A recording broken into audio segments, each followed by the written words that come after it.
Hello friend, welcome back to study wire YouTube channel. और ये विज्ञान का लेक्चर नंबर 17 है जो कि एमपी पुलिस 2021 के लिए हम इम्पोर्टेंट 30 क्वेश्चन की जो सीरीज़ चला रहे हैं उसका लेक्चर नंबर 17वां होगा। अभी तक हम टोटल 16 लेक्चर कंप्लीट कर चुके हैं और हर लेक्चर में हम टोटल 30 क्वेश्चन डिस्कस करते हैं, ठीक है। और इस 30 क्वेश्चन के साथ हम जितने भी एक्स्ट्रा एडिशनल जानकारी है वो भी सारी डिस्कस करते हैं। मतलब हर लेक्चर में आप 100+ क्वेश्चन कंप्लीट यहाँ कर रहे होंगे, ठीक है। और ये सारे के सारे जो क्वेश्चन है वो 6वीं से लेकर 10वीं तक की जो NCERT साइंस की बुक है, विज्ञान की पुस्तक है, वहाँ से हमने निकाले हैं अलग अलग। तो आप इन्हें अगर लास्ट तक कंप्लीट करते हैं, मतलब जब तक एग्जाम नहीं हो जाता, तो अप्रोक्सीमेटली हम 3000+ क्वेश्चन यहाँ जरूर करेंगे। और 3000+ मतलब हर क्वेश्चन में अगर 5 करेंगे तो समथिंग 15000 क्वेश्चन के समथिंग हम डिस्कस करेंगे, ठीक है। तो इसका फ़ायदा आपको डेफिनेटली पेपर में मिलेगा और मोस्टली क्वेश्चन इसी से आपको पेपर में देखने को मिलेंगे, ठीक है। तो आइए लेक्चर स्टार्ट करते हैं। तो आज के लेक्चर का सबसे पहला क्वेश्चन 461 नंबर का होगा, क्योंकि इससे पहले के क्वेश्चन हम पहले के लेक्चरों में कंप्लीट कर चुके हैं और जिन लोगों ने वह लेक्चर नहीं देखे तो उन्हें भी देख लीजिए, ठीक है। तो पहला क्वेश्चन आज का हो जाएगा कि 461वें नंबर का, किसी परमाणु के कक्षा में समायोजित किए जा सकने वाले इलेक्ट्रॉनों की अधिकतम संख्या को किस सूत्र द्वारा दर्शाया जाता है, ठीक है। तो पहला ऑप्शन है 2n, सेकेंड ऑप्शन है 2n-2, थर्ड ऑप्शन है 2n3 और फोर्थ ऑप्शन है 2n। देखो यहाँ पर ये लिखा है ना, तो एक मिनट इसको समझना। ये लिखा है 2n³ और ये लिखा है 2n² लिखा है, ठीक है। और यहाँ पर लिखा है 2n ही है, ठीक है। तो इस प्रकार से ऑप्शन है, थोड़ा सा मिसप्रिंट है। तो ऑप्शन नंबर फोर्थ हो जाएगा यहाँ पर राइट आंसर। 2n² द्वारा क्या करते हैं हम कि समायोजित किए जा सकने वाले इलेक्ट्रॉनों की अधिकतम संख्या किसी भी हर कक्षा में कितनी होती है, 2n² होती है। कहने का मतलब कि अगर हम किसी नाभिक की बात करें तो नाभिक को ये पहली कक्षा जो होती है इसको हम k के नाम से रिप्रेजेंट करते हैं, अगली कक्षा जो होती है उसको l के नाम से, फिर अगली होती है m के नाम से। तो हम ये बोल सकते हैं कि हमारा जो फॉर्मूला है वो 2n² है। इसका मतलब n का मान जब हम 1 लेंगे तो यहाँ n का मान अगर आप 1 लिखोगे, ठीक है, तो बनेगा कितना 2 और 1 की घात 1, मतलब कितना आ जाएगा 2 आ जाएगा। तो k में मतलब पहली k वाली कक्षा में कितने इलेक्ट्रॉन जाएंगे 2। उसी प्रकार 2n का मान अगर हमने 2 ले लिया तो 2 × n² है, तो 2 का स्क्वायर करेंगे तो 4, 4 दूनी कितना हो जाएगा 8, मतलब दूसरी कक्षा में कितने इलेक्ट्रॉन 8 होंगे। वैसे इसमें कितने हो जाएंगे 18। तो इसी प्रकार k, l, m और n आगे बढ़ते जाते हैं, ठीक है। तो यहाँ पर याद रखिएगा ऑप्शन नंबर डी है राइट आंसर, मतलब 2n² के द्वारा किसी भी कक्षा में इलेक्ट्रॉनों को समायोजित किया जाता है, ठीक है। अगला क्वेश्चन देखते हैं हम। क्वेश्चन नंबर आ जाएगा 262वां कि पुष्प के मध्य में स्थित खालिस्तान मादा प्रजनन भाग होता है, ठीक है। मतलब पुष्प के मध्य में स्थित मादा प्रजनन भाग कौन सा होता है। तो पहला ऑप्शन है अंडक, सेकंड ऑप्शन है पुंकेसर, थर्ड ऑप्शन है पंखुड़ी और फोर्थ ऑप्शन है बाह्यदल, ठीक है। तो 62वें का ऑप्शन नंबर फर्स्ट हो जाएगा राइट आंसर अंडक। तो हम ये बोल सकते हैं कि पुष्प के मध्य में स्थित अंडक मादा प्रजनन भाग होता है। और अगर हम और एक्स्ट्रा जानकारी की बात करें तो याद रखना कि अंडक तो हो गया राइट आंसर, ठीक है। और जो जयांग होता है ये पुष्प का एक भाग है, जयांग, यह ऐसा हो जाएगा है ना, जयांग, ठीक है। जयांग पुष्प का वास्तविक मादा जनन भाग होता है, कौन सा वास्तविक मादा भाग होता है, कौन सा जयांग, ठीक है, याद रखिएगा। और यह पुष्प का चौथा और सबसे भीतरी चक्र होता है। जो जयांग होता है ना, पुष्प का चौथा और सबसे भीतरी चक्र होता है और यह अंडकों को निर्मित करता है। तो जयांग किसको निर्मित करता है, तो अंडकों को। तो अगर आपसे पूछ ली जाए कि अंडक किससे निर्मित होते तो जयांग से निर्मित होते हैं, आपको याद रखना है, ठीक है। और जो दलपुंज होता है, ठीक है, जैसे यहाँ पर दे रखा है आपको, सॉरी दलपुंज नहीं दिया है ना, दलपुंज की अगर हम बात करें तो जो दलपुंज होता है वो पुष्प का दूसरा चक्कर होता है, ठीक है। दूसरा चक्र होता है कौन, दलपुंज। और हम ये बोल सकते हैं यह प्रायः 2 और 6 से बना होता है, ठीक है, दलों से बना होता है। जो दलपुंज होता है 2 और 6 दलों से बना होता है और ये रंगीन कलर का होता है। फाइनली आपको यही याद रखना है कि पुष्प के मध्य भाग में स्थित खालिस्तान मादा प्रजनन भाग है, तो कौन अंडक। और एक और याद रखोगे तो क्या याद रख लोगे मादा के लिए, जयांग, ठीक है। अगला क्वेश्चन देखते हैं। क्वेश्चन नंबर 463वां हो जाएगा कि निम्नलिखित में से कौन सा बायोगैस का घटक नहीं है, ठीक है। बायोगैस आप बहुत अच्छे से जानते हैं, इसमें कौन सा है जो उसका घटक नहीं है। तो पहला ऑप्शन है हाइड्रोजन सल्फाइड, ठीक है, सेकंड ऑप्शन है मेथेन, फोर्थ ऑप्शन है कार्बन मोनोऑक्साइड और थर्ड ऑप्शन कार्बन मोनोऑक्साइड और फोर्थ ऑप्शन है कार्बन डाइऑक्साइड, ठीक है। तो ऐसा कौन सा है जो कि बायोगैस का घटक नहीं है पूछा है। तो ऑप्शन नंबर सी होगा राइट आंसर। जो कार्बन मोनोऑक्साइड होता है मतलब CO, वह बायोगैस का घटक नहीं होता है, ठीक है। और अगर हम बायोगैस की बात करें तो बायोगैस में मेथेन कितने % होता है, तो जो बायोगैस होता है इसमें मेथेन होता है कितना, CH4, मेथेन का फॉर्मूला हो जाएगा और ये होता है 65%, कितना 65%, ये आपको याद रखना है।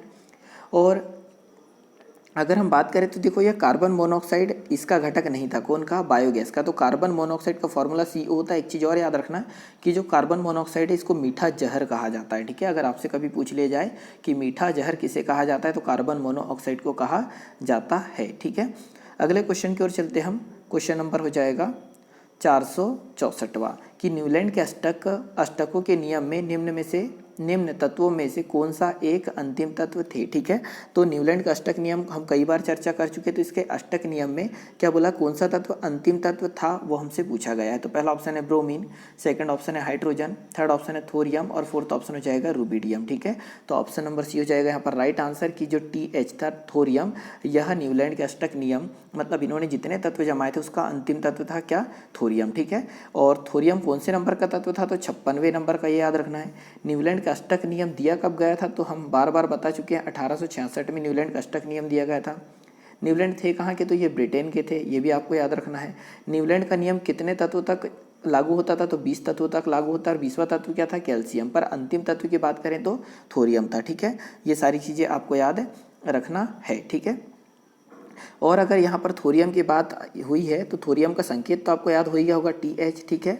और अगर हम थोरियम की बात करें तो ये इसका जो मुख्य अयस्क होता है, मतलब जिससे थोरियम प्राप्त किया जाता है वो होता है मोनोजाइट, ठीक है, मोनोजाइट, ठीक है। मोनोजाइट अयस्क से निकाला जाता है क्या, थोरियम, ये आपको याद रखना है। और थोरियम का द्रवणांक अगर आप याद रख सको तो याद रखना कि 145 डिग्री सेल्सियस पर यह द्रव अवस्था में प्राप्त हो जाता है। और अगर हम थोरियम के क्वथनांक की बात करें तो 2800 डिग्री सेल्सियस होता है क्या, थोरियम का क्वथनांक, ठीक है। और इस थोरियम के आपेक्षित घनत्व की बात करें तो 11.23 होता है आपेक्षित घनत्व किसका, थोरियम का। तो क्या क्या याद रखना है, थोरियम किससे प्राप्त किया जाता है, तो मोनोजाइट अयस्क से। संकेत क्या होता है, तो TH होता है। इसका गलनांक कितना होता है, तो 145 डिग्री सेल्सियस। इसका क्वथनांक कितना होता है, तो 2800 डिग्री सेल्सियस। और इसका आपेक्षित घनत्व पूछ ले तो 11.23 होता है, ठीक है। और अगर एक चीज़ और पूछ ले कि थोरियम की संरचना किस प्रकार की होती है, इसके जो क्रिस्टल होते हैं थोरियम के, उसकी क्रिस्टल की संरचना किस प्रकार की होती है, तो अष्टफल की होती है। याद रखना कैसी होती है, अष्टफल की होती है थोरियम की संरचना, ये आपको याद रखना है, ठीक है। और जो थोरियम का उपयोग परमाणु ऊर्जा में, फोटो इलेक्ट्रिक सेल में और कार्बनिक रसायन में प्रयोग किया जाता है, ठीक है। तो जो थोरियम का यूज़ है वो परमाणु ऊर्जा में किया जाता है, फोटो इलेक्ट्रिक सेल में किया जाता है, ठीक है। और एक चीज़ और याद रखना कि भारत में सबसे ज़्यादा थोरियम केरल में प्राप्त होता है या केरल से निकलता है। तो फाइनली क्वेश्चन हमारा था कि न्यूलैंड के अष्टक नियम में निम्न तत्वों में से कौन सा अंतिम तत्व है, तो थोरियम, ऑप्शन नंबर सी है राइट आंसर, ठीक है। अगले क्वेश्चन की ओर चलते, क्वेश्चन नंबर 465वां हो जाएगा कि दो वस्तुओं के मध्य एक बल हमेशा बराबर और विपरीत होता है, ठीक है। बोला गया है कि दो वस्तु है, सपोज एक ये वस्तु इधर हो गई, ठीक है, और यहाँ पर ये दूसरी वस्तु हो गई। तो ये बोल रहा है कि दो वस्तुओं के मध्य हमेशा बराबर और विपरीत होता है क्या, बल हमेशा बराबर और विपरीत होता है। यह विचार न्यूटन के किस नियम के रूप में दिया गया, ठीक है। तो हम ये बोल सकते हैं कि क्रिया के विपरीत प्रतिक्रिया की बात कर रहा है कि अगर मैंने एक बल इधर से लगाया तो दूसरा बल उतना ही उधर से लग रहा है, ठीक है। तो पहला ऑप्शन है गति का तीसरा नियम, सेकंड ऑप्शन है गति का दूसरा नियम, थर्ड ऑप्शन यहाँ पर हो जाएगा गति का प्रथम और दूसरा नियम, और फोर्थ ऑप्शन है गति का प्रथम नियम, ठीक है। तो यहाँ पर 465 का ऑप्शन नंबर फर्स्ट हो जाएगा राइट आंसर कि अगर देखो ये बोल रहा है कि दो वस्तुओं के मध्य बल हमेशा बराबर और विपरीत होता है, तो एक बल इधर से लग रहा है तो दूसरा इधर से लगेगा, तो ये कौन सा हो जाएगा, तो गति का तृतीय नियम हो जाएगा। इसके अगर हम एग्जाम्पल देखें तो कहाँ पर देखेंगे, आपने देखा होगा कुएँ से जब पानी खींचा जाता है रस्सी बाल्टी से, ठीक है। अगर ये मान लो ये कुआँ है, ठीक है, ये कुआँ हो जाएगा और यहाँ से रस्सी बाल्टी से अगर पानी खींचे, ठीक है, तो रस्सी से ऐसी कुछ इधर बाल्टी डाल दी जाती है। और अगर इस रस्सी बाल्टी से पानी खींचा जाए और गलती से अगर रस्सी टूट जाती है तो व्यक्ति इधर गिर जाता है, तो यहाँ कौन सा नियम लगता है, गति का तृतीय नियम, ठीक है। वैसे ही अगर यहाँ पानी भरा हुआ है और एक बोट चल रही है, ठीक है, एक नाव चल रही है, और ये नाव से अगर व्यक्ति आगे कूदता है तो नाव पीछे की ओर जाती है, ये भी कौन सा, गति का तृतीय नियम है। आपने देखा होगा कि रॉकेट ऊपर उड़ता है किसके कारण, तो गति के तृतीय नियम के कारण। तो आई होप आप गति के तृतीय नियम के सारे एग्जाम्पल याद रखोगे, ठीक है। अगले क्वेश्चन की ओर चलते हैं, क्वेश्चन नंबर 466वां कि जब एक उपग्रह पृथ्वी के चारों ओर 40,000 किलोमीटर त्रिज्या के, ठीक है, ग्राहक हो, वैसे यहाँ ग्राहक गलत आ गया है, तो ये आ जाएगा जब एक उपग्रह पृथ्वी के चारों ओर 4000 किलोमीटर की त्रिज्या के वृत्ताकार होगा, ठीक है, ये वृत्ताकार घूमता है, तो गुरुत्वाकर्षण बल द्वारा किया गया कार्य की गणना कीजिए। ठीक है, ये हमसे पूछा गया है। तो देखो समझना कि अगर ये पृथ्वी है, ठीक है, ये हो गई हमारी अर्थ। 1 मिनट में इसे थोड़ा बड़ा कर लेता हूँ। ये क्वेश्चन फाइनल ये बोलना चाह रहा है कि हमारी पृथ्वी हो गई अर्थ। हम इतना जानते हैं कि जो सैटेलाइट होता है वो कितनी ऊंचाई पर होता है, तो 36,000 किलोमीटर, ये आपने पढ़ रखा होगा। ठीक है, कितने हज़ार किलोमीटर, तो ये सैटेलाइट हो गया। ये 36,000 किलोमीटर की ऊंचाई से इस प्रकार से घूमते रहता है, ये सैटेलाइट है। तो यहाँ ये पूछा गया है कि इसके द्वारा किया गया कार्य कितना है, तो ये इसी प्रकार से घूम रहा है। तो सबसे पहले ये देखो कि कार्य कब होता है, तो कार्य बराबर से W बराबर से होता है F into D. F D का मतलब है विस्थापन।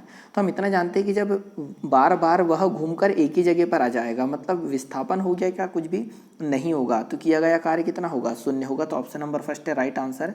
तो कहने का ये तात्पर्य है कि अगर आप देखो तैयारी तो कर रहे हैं, अगर आप ग्राउंड जाते होंगे तो इस प्रकार से एक वृत्ताकार मैदान में दौड़ते हैं। आपने अगर यहाँ से दौड़ना स्टार्ट किया इस प्रकार से, इस प्रकार से, इस प्रकार से, और वापस से वहीं पहुँच गए, तो आपने दूरी कितनी तय करी, तो आपके अनुसार तो आपने एक राउंड पूरा करा, परंतु फिजिक्स के अनुसार कुछ भी डिस्प्लेसमेंट में कुछ भी विस्थापन हुआ क्या, नहीं। और कुछ भी विस्थापन नहीं हुआ तो कार्य बराबर से F इंटू डी होता है। तो विस्थापन का मान अगर 0 लिखोगे तो यहाँ F का मान कुछ लगा ही नहीं, तो फाइनली कार्य का मान क्या आ जाएगा, 0 आ जाएगा। तो एक अगर पृथ्वी के आसपास, ये पृथ्वी है, इसके आसपास एक उपग्रह घूम रहा है और ये कितना कार्य करेगा ये पूछेगा, तो इसमें विस्थापन कुछ भी नहीं है, विस्थापन का मान 0, इसलिए कार्य क्या होगा, 0 होगा। तो ऑप्शन नंबर फर्स्ट है यहाँ पर राइट आंसर। ठीक है, और अगर आप याद रखो तो कार्य बराबर से F इंटू डी होता है। ठीक है, परंतु यदि इसका हम त्रिकोणमिति वाले समीकरण की बात करें तो W बराबर से एफ डी कॉस थीटा होता है। ये आप याद रखिएगा, कार्य का समीकरण है ये। ठीक है, W बराबर से एफ डी कॉस थीटा, तो यहाँ पर F है बल, D है विस्थापन और कॉस थीटा हो जाएगा जो एंगल बन रहा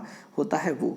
ठीक है, अगले क्वेश्चन की ओर चलते हैं। क्वेश्चन नंबर आ जाएगा 467वां कि खालिस्तान सबसे नमनीय और तन्यशील है। ठीक है, मतलब देखो जैसा लिखा है बिल्कुल करेक्ट है। खालिस्तान सबसे नमनीय मतलब नम और तन्यशील धातु है, मतलब इसको अगर हम खींचे तो बहुत लंबी हो सकती है। तो पहला ऑप्शन है PH, सेकंड ऑप्शन है AU, थर्ड ऑप्शन है AG, फोर्थ ऑप्शन है C। ठीक है, तो देखिए यहाँ पर जो गोल्ड है ऑप्शन नंबर सेकंड हो जाएगा राइट आंसर। AU मतलब हो जाएगा गोल्ड का फॉर्मूला है ये, गोल्ड का AU। ठीक है, तो जो AU धातु है, गोल्ड है, यह सबसे ज़्यादा तन्यशील धातु होती है। ठीक है, तो ऑप्शन नंबर सेकंड है यहाँ पर राइट आंसर। पर गोल्ड के बाद कौन सी धातु सबसे ज़्यादा तन्यशील होती है, तो चांदी मतलब AG सिल्वर हो जाएगा। ठीक है, तो आपको याद रखना कि जो गोल्ड है वह सबसे ज़्यादा तन्यशील धातु होती है। ठीक है, अब देखो यहाँ पर क्या याद रखना है कि ये AU मतलब गोल्ड हो गया। 1 मिनट, गोल्ड लिख देता हूँ मैं, गोल्ड सबसे ज़्यादा तन्यशील धातु हो गई। इसके बारे में 2-3 चीज़ याद रखना है कि गोल्ड को हम कौन से अयस्क से प्राप्त करते हैं, तो गोल्ड का काल्वेराइट और सिल्वेराइट अयस्क से प्राप्त किया जाता है। ठीक है, तो गोल्ड को काल्वेराइट और सिल्वेराइट से प्राप्त किया जाता है। ठीक है, थोड़ी लिखने में प्रॉब्लम हो रही है, इससे समझना। सिल्वेराइट से प्राप्त किया जाता है, तो गोल्ड 2 अयस्कों से प्राप्त किया जाता है, एक तो काल्वेराइट और दूसरा सिल्वेराइट, ये दोनों आपको याद रखना है। ठीक है, आगे अगर आप गोल्ड के बारे में और चीज़ें अगर याद रखना चाह रहे हो, सोने के बारे में और चीज़ें, तो इसका जो द्रवणांक होता है वो 1063 डिग्री सेल्सियस होता है। इसका द्रवणांक, जो सोने का द्रवणांक है 1063 डिग्री सेल्सियस। और इसके अगर क्वथनांक की बात की जाए तो इसका 2600 डिग्री सेल्सियस होता है। किसका, 2600 डिग्री सेल्सियस होता है सोने का क्वथनांक। और द्रवणांक कितना है, तो 1063 डिग्री सेल्सियस। और इसके आपेक्षित घनत्व की अगर हम बात करें कि इसका जो घनत्व कितना होता है गोल्ड का, तो ये होता है 19.3 होता है। किसका घनत्व, तो सोने का घनत्व। ठीक है, ये आपको याद रखना है। और अम्लराज का नाम सुना होगा आपने। ठीक है, तो अम्लराज में सोना घुलकर क्लोरो ऑक्सिक अम्ल बनाता है। ठीक है, जो अम्लराज होता है उसमें अगर हम सोना को घोल दे तो एक अम्ल बनता है। ठीक है, तो क्लोरो ऑक्सिक अम्ल बनता है, ये आपको याद रखना है। ठीक है, तो ये सारी चीज़ें याद हो गई होगी आपको। और कोशिश करिए कि कम से कम अभी 2 बार इस लेक्चर को जरूर देखें, और जब एग्जाम होगा तब एक और बार देख लोगे तो हर क्वेश्चन आपको याद हो जाएगा। मतलब एक ही लेक्चर नहीं, हर लेक्चर। ठीक है, और थोड़ा थोड़ा इसे याद करते चलो तो ज़्यादा बेटर होगा अगर याद ना हो तो। और अगर आपके पास समय है तो आप NCERT, ठीक है, NCERT 6वीं से लेकर 10वीं तक एक बार जरूर पढ़ लें, और हो सके तो 4 से 5 बार पढ़ लें, तो आपको साइंस के अंदर कोई भी पुस्तक पढ़ने की आवश्यकता नहीं होगी। और ये पुस्तक कहाँ मिलेगी, तो ये आपके छोटे भाई बहन जो भी 6वीं से लेकर 10वीं तक होंगे तो वहाँ से कलेक्ट कर लो। अगला क्वेश्चन, सॉरी ये अगला ही क्वेश्चन है क्या, क्वेश्चन 468वां कि मस्तिष्क का कौन सा हिस्सा सांस लेने को नियंत्रित करता है। ठीक है, तो मस्तिष्क का कौन सा हिस्सा सांस लेने को नियंत्रित करता है, ये हमसे पूछा गया है। तो पहला ऑप्शन है मस्तिष्क का मध्य भाग, सेकंड ऑप्शन है मस्तिष्क का अगला भाग, थर्ड ऑप्शन है मज्जा और फोर्थ ऑप्शन है अनुमस्तिष्क। ठीक है, तो 468 का ऑप्शन नंबर सी हो जाएगा राइट आंसर। जो मज्जा है, ठीक है, मस्तिष्क का एक भाग है जो कि सांस लेने को नियंत्रित करता है, और मज्जा को इंग्लिश में कहा जाता है मेडुला। ठीक है, मेडुला। ठीक है, तो मेडुला जो है वह सांस लेने को नियंत्रित करता है, ये आपको याद रखना है। और चीज़ अगर आप याद रखोगे तो देखो, मेडुला को हमने क्या हिंदी में क्या बोलते हैं, मज्जा। अगर हिंदी में आ गया तो आपको मज्जा, और इंग्लिश में आएगा तो मेडुला, जो कि सांस लेने को नियंत्रित करता है। और ये याद रखना कि जो मेडुला होता है वो अनैच्छिक क्रियाओं का केंद्र होता है। ठीक है, मतलब जो भी अनैच्छिक क्रियाएं होती है हमारे शरीर में, जैसे हृदय का धड़कन, मतलब जो हमारा हृदय का कंपन होना या स्पंदन होना, ये भी कौन नियंत्रित करेगा, तो मेडुला करेगा, मतलब मज्जा करेगा। रक्तचाप, जो हमारा बीपी होता है वो कौन कंट्रोल करता है, तो ये भी मेडुला करेगा।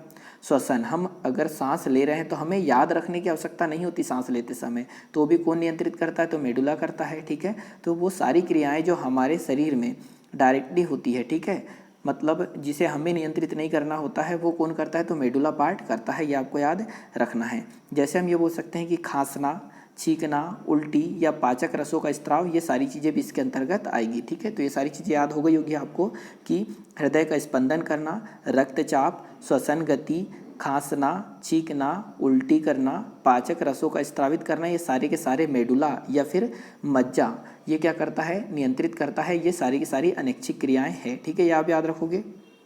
एक और पॉइंट याद रखोगे ज़्यादा बेटर रहेगा कि डाई एनसेफ्लॉन, ठीक है, यह अधिक कम ताप को के आभास या दर्द को और रोने जैसी क्रियाओं को नियंत्रित करता है।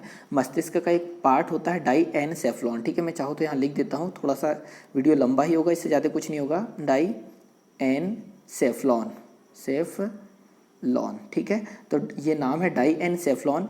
ये मस्तिष्क का एक भाग है और ये क्या चीज़ को नियंत्रित करता है, ये आपको याद रखना है। तो हमारे शरीर का ताप ज़्यादा हो जाए या कम हो जाए, या सिर दर्द होना या फिर रोना, ये सारी क्रियाएं कौन नियंत्रित करता है, तो डाई एनसेफ्लॉन करता है। ठीक है, ये याद रखोगे।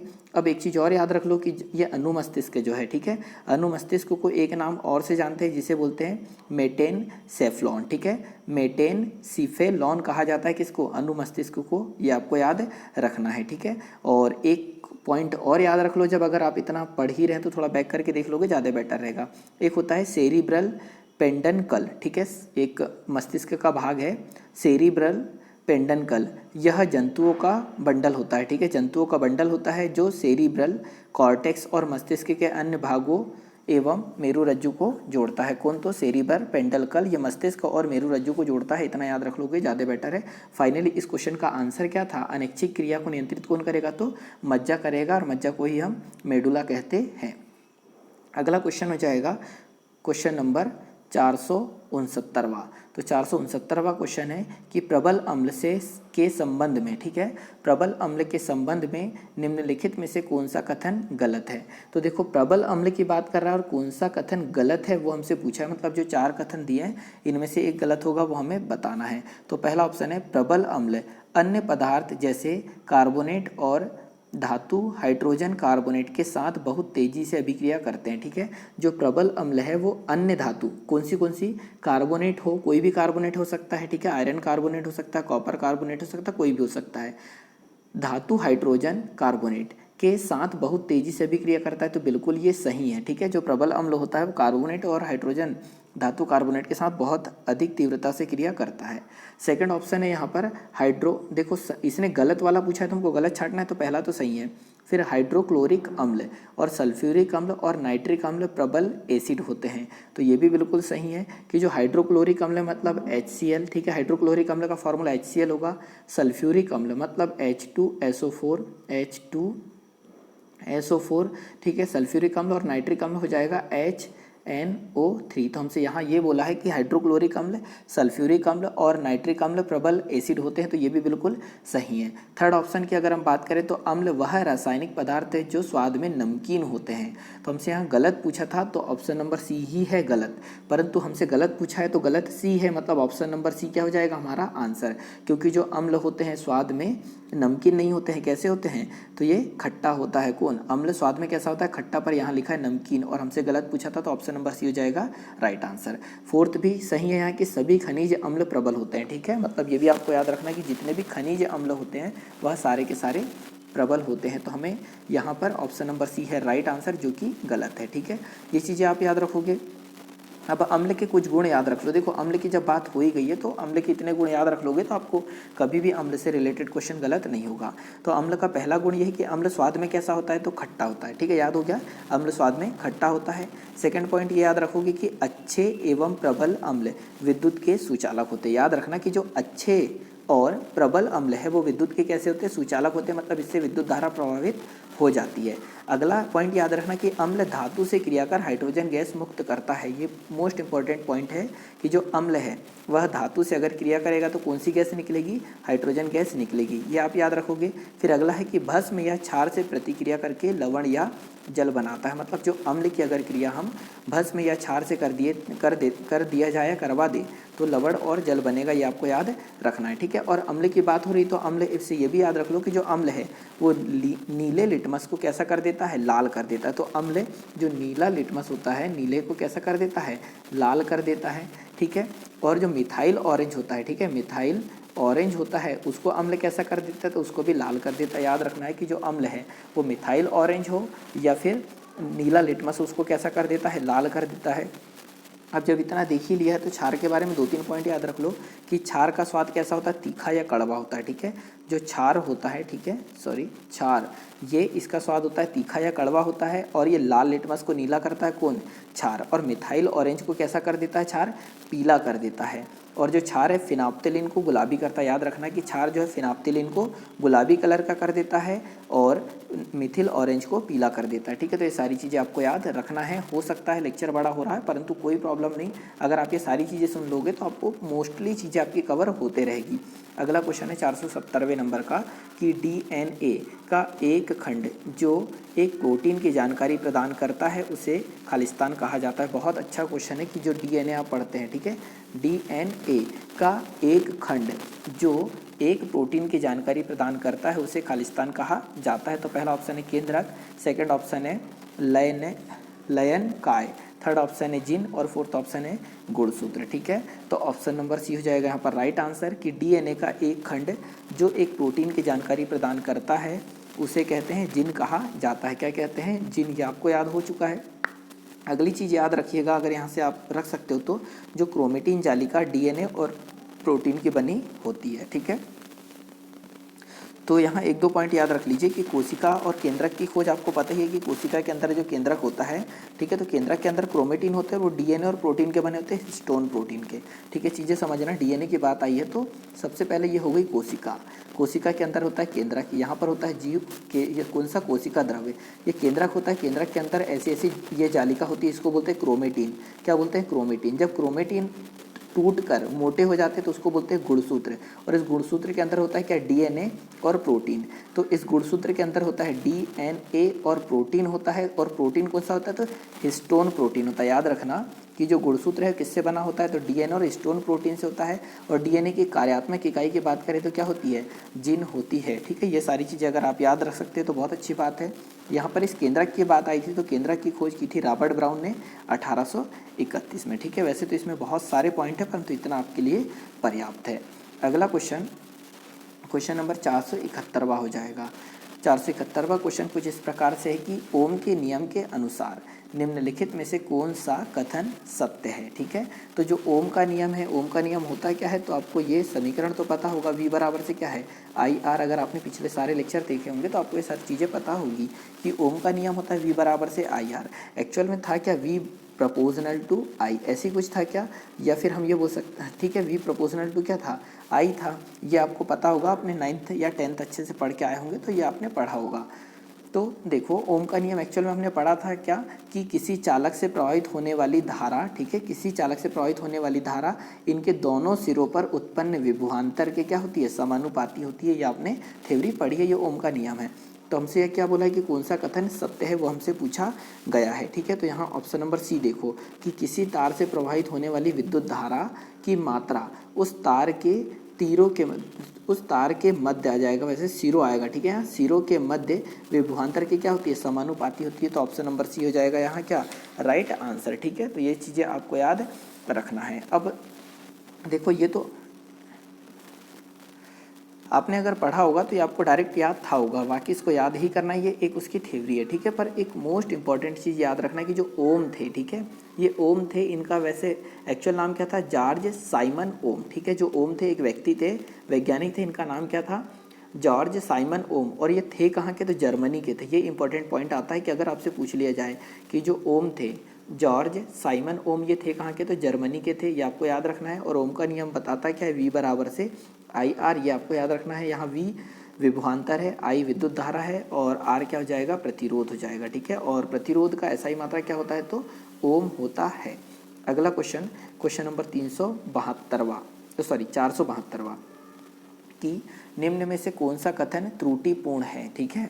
तो त्रुटिपूर्ण है मतलब यहाँ पर कौन से कथन में त्रुटि है वो हमसे पूछा गया है। तो 4 कथन दे रखे हैं। पहला है ब्लीचिंग पाउडर एक फीका पीला पाउडर है, ठीक है। जो ब्लीचिंग पाउडर होता है वो एक फीका पीला पाउडर होता है, तो ये बिल्कुल सही है, ठीक है। आपने देखा होगा आपके गांव में ये बढ़ता है बरसात के दिनों में, ठीक है, कुएं में डालने के लिए, या फिर शहर में अगर आप रहते हैं तो नालियों में जो डलता है वही होता है ब्लीचिंग पाउडर। तो ये हल्का पीले कलर का होता है, बिल्कुल सही है। सेकेंड यहाँ पर लिखा हुआ है कि सूखा NH2 गैस, ठीक है। तो देखो सूखे की बात हो रही है, शुष्क वैसे होगा ये, पर कोई बात नहीं। सूखा NH2 गैस लाल लिटमस को नीचे रंग में बदल देता है, बिल्कुल ऐसा जैसा आपको दिख रहा है ऐसे ही है कि जो सूखा NH2 गैस लाल लिटमस को नीचे रंग में बदल देता है। थर्ड ऑप्शन यहाँ है कि वर्षा का जल pH मान 7 के करीब होता है, तो बिल्कुल शुद्ध जल होता है। कौन सा, वर्षा का जल, ये आपको पता होगा। तो शुद्ध जल अगर है तो उसका pH मान कितना होगा, 7 होगा, तो ये भी बिल्कुल सही है, ठीक है। तो हमसे त्रुटिपूर्ण पूछा है, जो गलत वाला पूछा है, तो पहला और तीसरा तो सही है। चौथा देख लो कि अम्ल वर्षा का pH मान 5.6 के करीब होता है, ठीक है। तो अम्ल वर्षा का जो pH मान होता है 5.6 के करीब होता है, तो ये भी बिल्कुल सही है। तो हमसे गलत वाला पूछा था, तो यहाँ पर सेकंड है गलत, ठीक है।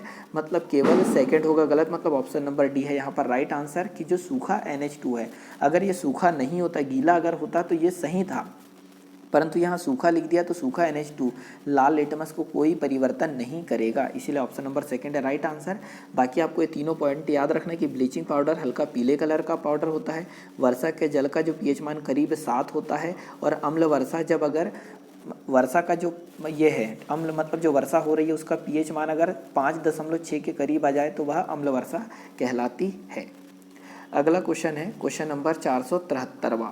तो 473वां क्वेश्चन हो जाएगा कि एक ऊंची छलांग लगाने वाला ऊंची छलांग लगाने से पहले, ठीक है, आप खुद भी रनिंग करने जाते होंगे और आप ऊंची छलांग लगाते होंगे, जिसको हमारे यहाँ ऊंची कूद कहा जाता है, ठीक है। तो ऊंची छलांग लगाने वाला ऊंची छलांग लगाने से पहले कुछ समय तक दौड़ता मतलब कुछ दूरी से दौड़कर आता है, ऐसा कुछ बोलना चाह रहा है।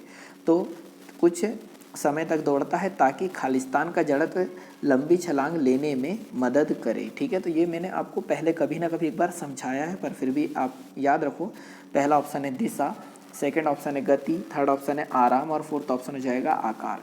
तो ऑप्शन नंबर सेकंड है यहाँ पर राइट आंसर, गति का जड़त्व, ठीक है। यहाँ पर आ जाएगा क्या, गति का जड़त्व उसे लंबी छलांग लगाने में मदद करता है, ठीक है।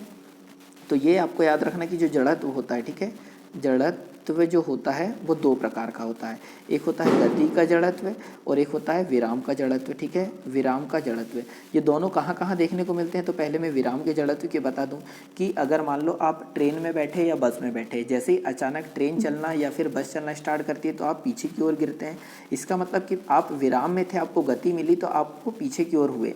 वैसे ही अगर आप आम के पेड़ में चढ़ते हो तो वो जो आम है बहुत व्यवस्थित लगा हुआ है, पर जैसे ही आप उसकी डाल को हिलाते हो तो पहले वो विराम में था, जो मैंगो था वो विराम में था, पर आपने उसको गति में ला लिया, इससे क्या हो जाएगा, वो विराम का जड़त्व हो जाएगा। उसी प्रकार अगर मान लो ये एक ग्लास हुआ है, ठीक है, एक ग्लास है और ग्लास के ऊपर एक कागज़ रख दो, ठीक है, कागज़ रख देते हैं और यहाँ पर एक सिक्का रख देते हैं। जैसे ही कागज़ को आप स्पीड से खींचते हैं तो ये सिक्का क्या हो जाएगा, ग्लास के अंदर गिर जाएगा। तो ये भी किसका उदाहरण है, विराम का जड़त्व। तो सिंपल सी चीज़ आप समझ चुके होंगे कि अगर कोई वस्तु स्थिर है और जैसे अगर हम उसे अचानक गति में लाते हैं और उसमें कोई परिवर्तन हो जाता है तो उससे बोलते हैं विराम का जड़त्व। गति का जड़त्व हम उससे बोलते हैं कि अगर कोई चीज़ गतिशील अवस्था में, जैसे आप बस या ट्रेन में बैठे हुए और बस चल रही है या ट्रेन चल रही है, पर जैसे ही बस या ट्रेन रुकती है तो आप अचानक से आगे की ओर गिरते हैं। इसका मतलब आप गति में थे पर आप रुक गए, तो वो गति का जड़त्व होता है, ठीक है। ये चीज़ समझ पा रहे हैं आप। तो आप यहाँ समझ चुके होंगे कि हम क्यों गति करते हैं, क्योंकि अगर दौड़ने वाला व्यक्ति गति करते हुए आएगा तो वो पहले से उसमें गति आ चुकी है और वो ज़्यादा ऊंचा छलांग लगा पाएगा। अगला क्वेश्चन हो जाएगा 474वें नंबर का। तो 474वें नंबर का क्वेश्चन है कि यदि दिए गए वेग पर किसी ध्वनि तरंग की आवृत्ति बढ़ाई जाए तो उसके तरंग दैर्घ्य पर क्या प्रभाव पड़ेगा। ठीक है, तो अब वेलोसिटी हमें दी है, तो सबसे पहले तो देखो तरंग दैर्घ्य, देखो यहाँ पर क्या क्या दिया है, वेग दिया है, ध्वनि के तरंग की बात करिए और आवृत्ति की बात करिए, तो इसका एक तरंग दैर्घ्य। ठीक है, तो यहाँ पर एक फॉर्मूला आपको पता होना सबसे पहले, क्योंकि अगर फिजिक्स का कोई भी क्वेश्चन पेपर में आता है तो यदि आप फॉर्मूला जानते हैं तो 99% श्योरिटी के साथ आप आंसर लगा सकते हैं। तो हम इतना जानते हैं कि वेग बराबर से होता है आवृत्ति गुणित तरंग दैर्घ्य। ठीक है, आवृत्ति गुणित तरंग दैर्घ्य, किधर गया, तरंग दैर्घ्य। तो ये फॉर्मूला आप याद रखेंगे कि वेग बराबर से आवृत्ति गुणित तरंग दैर्घ्य। अब क्वेश्चन पढ़ो कि यदि किसी वेग पर, ठीक है, यदि दिए गए वेग पर किसी ध्वनि की आवृत्ति बढ़ाई जाती है, तो वेग दिया हुआ है, आवृत्ति क्या हो रही है, बढ़ा दे रहे हैं, मतलब आवृत्ति का मान बढ़ा रहे हैं, तो तरंग दैर्घ्य पर क्या प्रभाव पड़ेगा। तो अगर वेग स्थिर है तो आवृत्ति अगर बढ़ा रहे हैं तो और वेग स्थिर है तो तरंग दैर्घ्य को क्या करना पड़ेगा, कम करना पड़ेगा। ठीक है, क्यों करना पड़ेगा, ये देखो कि अगर वेग का मान 12 होता, कितना होता, 12, तो आवृत्ति का मान अगर मैं 3 करता तो तरंग दैर्घ्य का मान कितना करना पड़ता, 4। तो हम ये बोल रहे हैं कि इसका मान 3 से जैसे जैसे कम होता जाएगा इसका मान बढ़ाना पड़ेगा, तभी इन दोनों का गुणा होकर कितना आएगा, 12 आएगा। ठीक है, तो वेग बराबर से आवृत्ति गुणित तरंग दैर्घ्य होता है, तो आवृत्ति अगर बढ़ाएंगे तो तरंग दैर्घ्य कम करना पड़ेगा। ठीक है, तो जो हमारा क्वेश्चन है 474वें नंबर का, ऑप्शन नंबर सी हो जाएगा राइट आंसर। उसका तरंग दैर्घ्य में क्या आएगी, कमी आएगी। ठीक है, तो ऑप्शन नंबर सी है यहाँ पर राइट आंसर। क्यों है, आप चीज़ें समझने की कोशिश करोगे तो हर एक चीज़ समझ में आएगी। मैं अपना 100% दे रहा हूँ कि आपको हर चीज़ समझ में आए। अगला क्वेश्चन है 475 नंबर का कि यदि एक वस्तु का वेग 3 गुना कर दिया जाए तो उसकी गतिज ऊर्जा कितनी हो जाएगी। ये भी फॉर्मूले पर बेस्ड क्वेश्चन है। ठीक है, तो देखो वस्तु का संवेग बोला है, सॉरी, यदि वस्तु का संवेग 3 गुना कर दिया जाए तो उसकी गतिज ऊर्जा कितनी हो जाएगी। तो संवेग और गतिज ऊर्जा के बीच संबंध आपने पढ़ा होगा और मैंने आपको बताया है, ये तो होगा कन्फर्म। तो देखो गतिज ऊर्जा होती है के बराबर से संवेग, गतिज ऊर्जा होती है के, ये होता है संवेग मतलब 1/2 और यहाँ जाएगा पी का वर्ग बटे में आता है m। ठीक है, तो ये जो p लिखा हुआ है वो है संवेग और के मतलब है काइनेटिक एनर्जी मीन्स गतिज ऊर्जा। तो संवेग का मान कितना कर दिया जाता है, 3 कर दिया जाता है। तो अगर p की जगह 3 लिखोगे तो 3 का वर्ग कितना हो जाएगा, 9 हो जाएगा। समझ पा रहे हैं, मतलब पहले p था हमारे पास संवेग, अब कितना हो गया, संवेग हो गया 3p हो गया। तो पहले गतिज ऊर्जा इतनी थी, क्लियर हो पा रहा है, परंतु अब के बराबर से 1/2 का तो 1/2 रहेगा, m का m रहेगा, परंतु यहाँ पर जैसे ही आप, ठीक है, 1 मिनट, क्या करेंगे, इस p की जगह कितना लिखेंगे, 3p लिखेंगे और पूरे का वर्ग करेंगे तो यहाँ एक्स्ट्रा कितना आ जाएगा, 9 आ जाएगा। तो हम ये बोल सकते हैं कि गतिज ऊर्जा कितने गुना बढ़ जाएगी, तो 9 गुना बढ़ जाएगी। मतलब ऑप्शन नंबर फर्स्ट हो जाएगा राइट आंसर कि मूल मान का 9 गुना हो जाएगी। ठीक है, तो ये आपको समीकरण याद रखना है कि के बराबर से होता है कितना, 1/2 m और p का वर्ग, ये होता है क्या, गतिज ऊर्जा और संवेग में संबंध। अगला क्वेश्चन देखते हैं, क्वेश्चन नंबर 476 की मादाओं में अंडाणु उत्पादन की प्रक्रिया को क्या कहा जाता है। ठीक है, जो मादा होती है उनमें अंडाणु उत्पादन की प्रक्रिया को क्या कहा जाता है। तो पहला ऑप्शन है अंडजनन, सेकंड ऑप्शन है रजोदर्शन, थर्ड ऑप्शन है ऋतुस्राव, फोर्थ ऑप्शन है केसरू। ठीक है, तो ऑप्शन नंबर फर्स्ट हो जाएगा यहाँ पर राइट आंसर कि मादाओं में अंडाणु उत्पादन की प्रक्रिया को क्या कहा जाता है, तो अंडजनन कहा जाता है। ठीक है, और जो प्रत्येक मादा होती है उसमें एक जोड़ी अंडाशय होते हैं। ठीक है, तो जो प्रत्येक मादा होती है उसमें एक जोड़ी अंडाशय होते हैं, ये आपको याद रखना है। और जो अंडाशय है ये उदर के नीचे भाग में श्रोणि गुहा के दोनों ओर बाएं एवं दाएं एक एक स्थित होते हैं और प्रत्येक अंडाशय एक अंडाकार रचना होती है। ठीक है, जो प्रत्येक अंडाशय है वह एक अंडाकार रचना होती है और अंडाशय के भीतर अंडाणुओं का अंडजनन द्वारा निर्माण होता है। मतलब अंडाशय के भीतर अंडाणुओं का अंडजनन द्वारा निर्माण होता है, ये भी आपको याद रखना है। और जो अंडाशय का बाहरी स्तर जो होता है वो एपिथेलियम का बना होता है। ठीक है, और इससे जो एपिथेलियम होती है उसको जनन एपिथेलियम बोलते हैं। ठीक है, तो इस क्वेश्चन का आंसर क्या हो जाएगा कि मादाओं में अंडाणु उत्पादन की प्रक्रिया को क्या कहा जाता है, तो अंडजनन कहा जाता है। अगला क्वेश्चन 477वां कि इनमें कौन सा स्थितिज ऊर्जा का उदाहरण नहीं है। ठीक है, तो स्थितिज ऊर्जा का कौन सा उदाहरण नहीं है ये हमसे पूछा गया है। तो पहला ऑप्शन है एक बांध में संचित किया गया जल, सेकंड ऑप्शन है एक संकुचित जल स्रोत, थर्ड ऑप्शन है एक उठाया हुआ हथौड़ा और फोर्थ ऑप्शन है बहता हुआ जल। ठीक है, तो देखेंगे तो यहाँ तीनों की तीनों चीज़ें स्थिर है, इसका मतलब ये स्थितिज ऊर्जा का उदाहरण है, और ये गतिशील अवस्था में है तो ये गति ऊर्जा का उदाहरण होगा। तो ऑप्शन नंबर डी है यहाँ पर राइट आंसर। कि यहाँ पूछा है कि कौन सा स्थितिज ऊर्जा का उदाहरण नहीं है, तो बहता हुआ जल जो स्थितिज ऊर्जा का उदाहरण ना होते हुए गतिज ऊर्जा का एग्जाम्पल है। और लेक्चर अगर आपको पसंद आ रहा है तो इसे लाइक और शेयर जरूर कर दो, है ना, एक छोटी सी हेल्प हो जाएगी मेरी।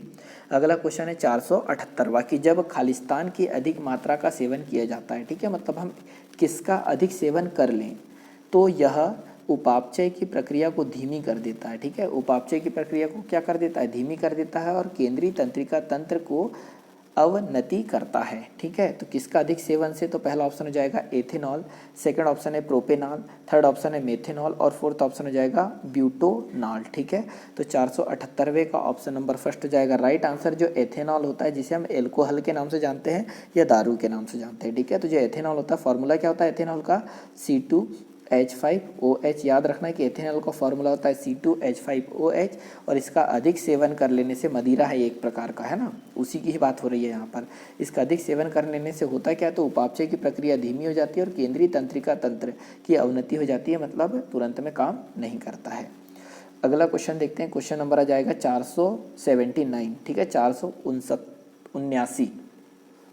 एक ही अवधि में मौजूद आधुनिक आवर्त तालिका तत्वों के निम्न में से क्या समान होगा। ठीक है, तो देखो यहाँ बहुत अच्छे से समझना, क्योंकि ये क्वेश्चन आपका कितना भी अच्छे से आपने आवर्त सारणी पढ़ रखा होगा, गलत होने की संभावनाएं मैक्सिमम यहाँ होती है। कि एक ही अवधि में मौजूद आधुनिक आवर्त तालिका तत्वों में निम्न में से क्या समान होता है। ठीक है, तो पहला ऑप्शन हो जाएगा परमाणु संख्या, सेकंड ऑप्शन है सेलों की संख्या, थर्ड ऑप्शन हो जाएगा अणु की संयोजन क्षमता, और फोर्थ ऑप्शन हो जाएगा परमाणविक भार। तो सबसे पहले देखो अवधि, एक ही अवधि का मतलब आवर्त सारणी में किससे है, तो ये आवर्त सारणी कुछ इस प्रकार से है। ठीक है, तो एक ही अवधि मतलब यहाँ से यहाँ तक जो एक आवर्त होता है इसको बोलते हैं एक अवधि। समझ पा रहे हैं, तो एक आवर्त में क्या समान होता है। ठीक है, क्या समान होता है ये हमसे पूछा है, तो सेलों की संख्या क्या होती है, समान होती है, तो ऑप्शन नंबर सेकंड यहाँ पर हो जाएगा राइट आंसर। ठीक है, ये याद हो गया। तो जो आवर्त सारणी हम अभी पढ़ते हैं उसको बोलते हैं आधुनिक आवर्त सारणी, उसमें 7 क्षैतिज कतारें होती है और 18 ऊर्ध्वगर्ग, ठीक है, उदर्ग या फिर वर्ग होते हैं, ये आपको याद रखना है। ठीक है, अगले क्वेश्चन की ओर चलते हैं, क्वेश्चन नंबर 480 की एक कंडरा, ठीक है, जिसको टेंडन आपने पढ़ा होगा, टेंडन जोड़ है एक प्रकार का, एक कंडरा या टेंडन किससे बनाया जाता है, तो पहला ऑप्शन है केवल कोलेजन फाइबर से, सेकंड ऑप्शन है स्थिर और अस्थिर संयोजी फाइबर से, थर्ड ऑप्शन है अस्थिर संयोजी ऊतक फाइबर, और फोर्थ ऑप्शन है स्थिर संयोजी ऊतक फाइबर। ठीक है, तो यहाँ पर ऑप्शन नंबर फर्स्ट हो जाएगा राइट आंसर। की जो कंडरा होता है या टेंडन होता है वो केवल कोलेजन फाइबर से बना होता है। ठीक है, तो ऑप्शन नंबर फर्स्ट हो जाएगा यहाँ पर राइट आंसर। अगला क्वेश्चन, क्वेश्चन नंबर 481वां कि अवतल दर्पण की वक्रता त्रिज्या कितनी है, 30 सेंटीमीटर है। तो अवतल दर्पण इसकी वक्रता त्रिज्या कितनी है, 30 सेंटीमीटर, तो वक्रता त्रिज्या 3 सेंटीमीटर है। ठीक है, कार्टिजियन, ठीक है, आपने पढ़ा होगा कि जो अवतल दर्पण के जो फॉर्मूले या फिर चिन्ह पर पाटी होती है उसको बोलते हैं कार्टिजियन।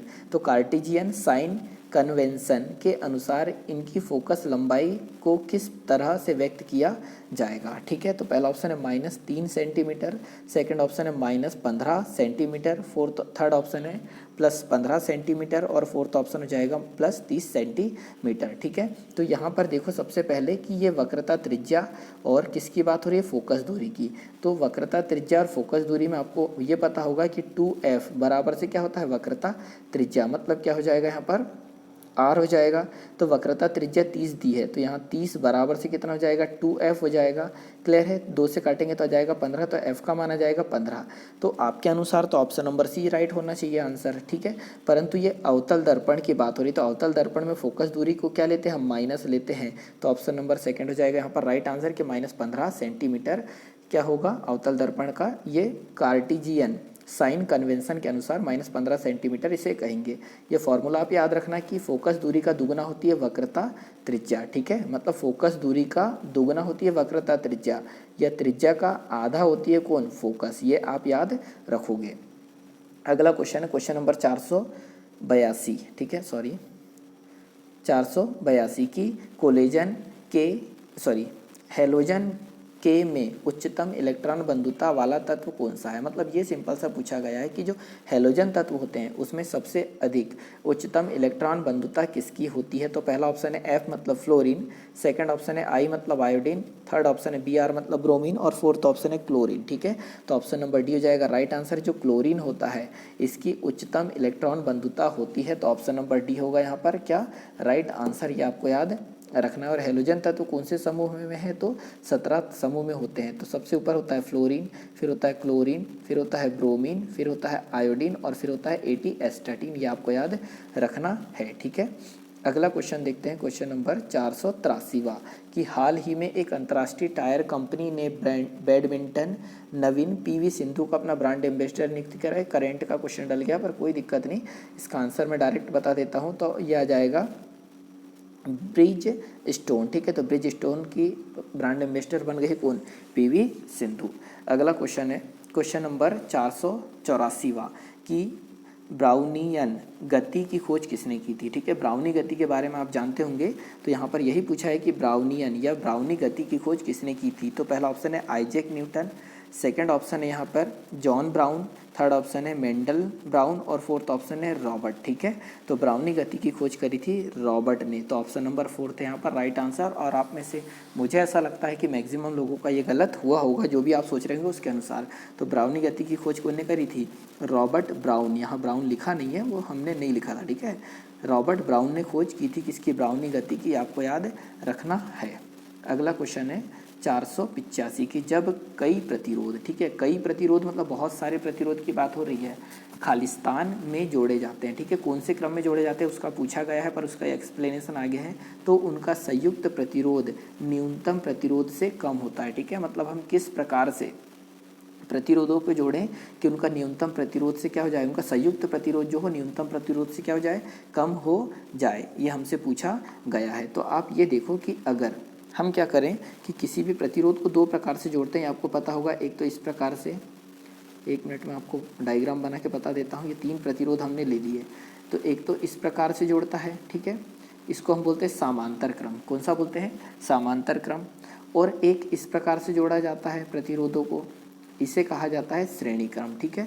तो हमें क्या बोला है कि जो संयुक्त प्रतिरोध आ रहा है उनका न्यूनतम प्रतिरोध से भी कम आए संयुक्त प्रतिरोध, तो उसको कैसे क्रम में जोड़ा होगा। तो ऑप्शन नंबर सेकंड हो जाएगा राइट आंसर, समांतर क्रम में। क्योंकि समांतर क्रम में जब हम जोड़ते हैं प्रतिरोध को तो 1/r = 1/r1 + 1/r2 + 1/r3 होता है, ठीक है। इसी प्रकार से आगे आगे, तो इससे क्या होगा कि जो टोटल प्रतिरोध आएगा वो जो उनका संयुक्त प्रतिरोध है हमेशा इसका रियल प्रतिरोध से क्या होगा, कम। और जब प्रतिरोध ज़्यादा हमें चाहिए होता है तो उसको हम श्रेणी क्रम में जोड़ते हैं, मतलब r बराबर से r1 + r2 + r3 होता है, ठीक है। 10th क्लास की NCERT में आपको पढ़ने को मिलेगा। अगला क्वेश्चन है 486 नंबर का कि असंतुलित रासायनिक समीकरण को क्या कहा जाता है, ठीक है। मतलब जो संतुलित समीकरण नहीं होता है उन्हें क्या कहते हैं, ये भी 10th क्लास में मिलेगा आपको। पहला ऑप्शन है प्राकृतिक रासायनिक समीकरण, सेकंड ऑप्शन है रफ रासायनिक समीकरण, थर्ड ऑप्शन है कंकाल रासायनिक समीकरण, और फोर्थ ऑप्शन हो जाएगा जटिल रासायनिक समीकरण। तो असंतुलित रासायनिक समीकरण को हम बोलते हैं कंकाल रासायनिक समीकरण बोलते हैं। तो ऑप्शन नंबर सी है यहाँ पर क्या, राइट आंसर। अगला क्वेश्चन नंबर 487 कि खालिस्तान रक्त का वह भाग है, ठीक है, जो ब्लैंक रक्त का वह भाग है जिसमें 92% जल होता है और शेष 8% प्रोटीन, खनिज, हार्मोन, एंजाइम व अन्य पदार्थ होते हैं, ठीक है। तो ऐसा रक्त का कौन सा भाग है जिसमें 92% जल है और बाकी जो बचा हुआ है ना 8% वो प्रोटीन, खनिज, हार्मोन, एंजाइम वगैरह वगैरह चीज़ें हैं। तो पहला ऑप्शन है प्लाज्मा, सेकंड ऑप्शन है रक्त प्लेटलेट्स, थर्ड ऑप्शन है सफ़ेद रक्त कणिकाएँ, और फोर्थ ऑप्शन हो जाएगा लाल रक्त कणिकाएँ, ठीक है। तो यहाँ पर ऑप्शन नंबर फर्स्ट हो जाएगा राइट आंसर कि जो प्लाज्मा होता है, प्लाज्मा रक्त का वह भाग है जिसमें 92% जल और शेष 8% प्रोटीन, खनिज, हार्मोन, एंजाइम और अन्य पदार्थ होते हैं, ठीक है। तो और याद रखिएगा आप, इस प्लाज्मा के बारे में जब बात हो ही रही है तो प्लाज्मा जो होता है यह हल्के पीले रंग का चिपचिपा और थोड़ा क्षारीय द्रव्य है, ठीक है। तो जो प्लाज्मा है हल्का पीले रंग का तो है और चिपचिपा भी है, पर क्षारीय है। ये आपको याद रखना है कि अगर आपसे पूछ ले कि जो प्लाज्मा है वो क्षारीय है या अम्लीय, तो ये क्षारीय होता है और चिपचिपा होता है, ठीक है। और जो आयतन के हिसाब से जो टोटल रक्त होता है ना, तो रक्त का 55% क्या होता है, तो प्लाज्मा होता है, ठीक है। तो रक्त का अगर हम टोटल की बात करें तो टोटल रक्त अगर 1 लीटर लेंगे तो उसमें जो 55% होगा वो क्या होगा, प्लाज्मा होगा। ये आप याद रखना है। और जो 45% बच जाता है वो क्या होता है, रुधिर होता है। ये आपको याद रखना है। अगले क्वेश्चन की ओर चलते हैं। तो क्वेश्चन ये है कि एक तत्व के नाभिक में 15 प्रोटॉन और 22 न्यूट्रॉन है तो उसकी द्रव्यमान संख्या कितनी होगी, हमसे पूछा है। तो देखो, प्रोटॉन का मान दिया है, न्यूट्रॉनों का मान दिया है, द्रव्यमान पूछा है, तो पहले तो फॉर्मूला पता होगा तभी आप समझ पाएंगे। तो कभी भी अगर किसी तत्व की द्रव्यमान संख्या निकालना तो फॉर्मूला होता है द्रव्यमान बराबर से प्रोटॉन प्लस न्यूट्रॉन, ठीक है। तो आपसे ये पूछ लिया जाए कि जो किसी भी तत्व का नाभिक का परमाणुविक द्रव्यमान क्या होता है, तो परमाणुविक द्रव्यमान बराबर से होता है प्रोटॉनों की संख्या प्लस न्यूट्रॉनों की संख्या। तो द्रव्यमान पूछा है, प्रोटॉन का मान कितना दिया है 15, न्यूट्रॉन का मान कितना दिया है 22, जब जोड़ेंगे तो आ जाएगा कितना 37। तो इसका परमाणु द्रव्यमान कितना हो जाएगा, 37 हो जाएगा। तो ऑप्शन नंबर डी है यहाँ पर राइट आंसर, ठीक है। अगला क्वेश्चन है क्वेश्चन नंबर 489 कि यहाँ दिया है कि जब लोहे को नम हवा में रखा जाता है, ठीक है, मतलब आयरन की बात हो रही है, ठीक है। आयरन को जब नम हवा में रखा जाता है जिसमें नमी हो, तो हाइड्रेट आयन ऑक्साइड की एक लाल भूरे रंग की परत उसकी सतह पर जमा हो जाती है, मतलब एक जंग लगने लगती है, जिसको बोलते हैं ना, एक हाइड्रेट आयन ऑक्साइड की एक लाल भूरे रंग की परत सतह पर जमने जाती है तथा लाल भूरे रंग की परत को क्या कहते हैं, ये हमसे पूछा गया है। तो मैंने तो बताते ही समय बता दिया, क्या कहते हैं, जंग कहते हैं, मतलब जंग कहते हैं। ऑप्शन नंबर सेकंड है यहाँ पर राइट आंसर, ठीक है। और अगर इस जंग के फॉर्मूले की बात करें तो क्या होता है, Fe2O3 होता है किसका, जंग का फॉर्मूला। और ये भूरे कलर का होता है, ये आपको याद रखना है, ठीक है। ये याद रख पाओगे। आगे देखते हैं, जंग का फॉर्मूला स्पेशली याद रखने की कोई ज़्यादा बड़ी चीज़ नहीं थी वो क्वेश्चन में। अगला क्वेश्चन है 490वां कि किसी तरंग की लगातार 2 संपीड़न और 2 लगातार विरलन प्रक्रिया के बीच की दूरी को क्या कहा जाता है। तो देखो, ये अगर सपोज यहाँ से कोई तरंग निकल रही है तो ये इस प्रकार से तरंग चलती है, तो लगातार 2 ये शीर्ष, ठीक है, इसको बोलते हैं हम संपीड़न। और विरलन मतलब ये नीचे वाला, ठीक है, एक यहाँ विरलन हो जाएगा, एक मिनट, यहाँ विरलन और एक यहाँ, इनके बीच की जो दूरी है इसे क्या कहा जाता है, ये हमसे पूछा है। तो इसे लेमडा से दर्शाते हैं, तो आपको पता होगा। तो पहला ऑप्शन है पदार्थ, सेकंड ऑप्शन है तरंग दैर्घ्य, थर्ड है परिणाम और फोर्थ ऑप्शन ऊर्जा। तो ऑप्शन नंबर सी है राइट आंसर कि कोई भी तरंग दैर्घ्य हो, ठीक है, अनुदैर्घ्य तरंग में लगातार 2 संपीड़न या फिर 2 विरलीकरण प्रक्रिया के बीच की जो दूरी होती है उसे तरंगदैर्घ्य कहा जाता है। तो ऑप्शन नंबर सेकंड हो जाएगा यहाँ पर राइट आंसर, ठीक है। तो आज के लेक्चर में इतना ही। लेक्चर अगर आपको पसंद आया हो, अच्छा लगा हो तो इसे लाइक और शेयर जरूर करें, और फर्स्ट टाइम चैनल पे आ रहे हैं तो चैनल सब्सक्राइब भी करें, ठीक है। और कोशिश करिए कि आप डेली 9 बजे इसे ज़रूर लगाएं तो ज़्यादा बेटर होगा, इससे आपकी कंटिन्यूटी बनी रहेगी। थोड़ा समय आपको लगेगा, एक बार 9 बजे देख लो, एक बार शायद उठ के सुबह मॉर्निंग में देख लो फुल स्पीड में सुबह टाइम। तो उससे क्या होगा कि आपके क्वेश्चन रिपीट होते रहेंगे 2 बार 3 बार, और अदर डिटेल भी रिपीट होती रहेगी, तो आप इसे बहुत अच्छा कर पाएंगे, ठीक है। और अदर आपकी कुछ क्वेरी हो, कुछ प्रॉब्लम हो तो आप कमेंट बॉक्स में कमेंट कर सकते हैं। जो भी अगला लेक्चर होगा उसमें मैं आपको सारी चीज़ें समझा दूंगा, ठीक है। वीडियो देखने के लिए बहुत बहुत धन्यवाद। जय हिंद, जय भारत।